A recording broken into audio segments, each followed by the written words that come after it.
Nobody believes me, but I know mailmen can teleport, and I have scientific proof from watching. Every single day at exactly 3:07 p.m., the same mailman appears at our door like magic, you know. I barked at this guy for 34 years straight, which is basically my whole life in dog time.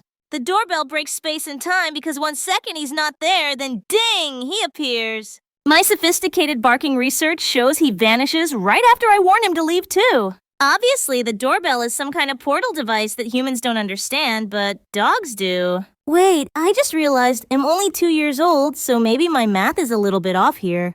But hey, the important thing is, my barking still works perfectly every single time, right?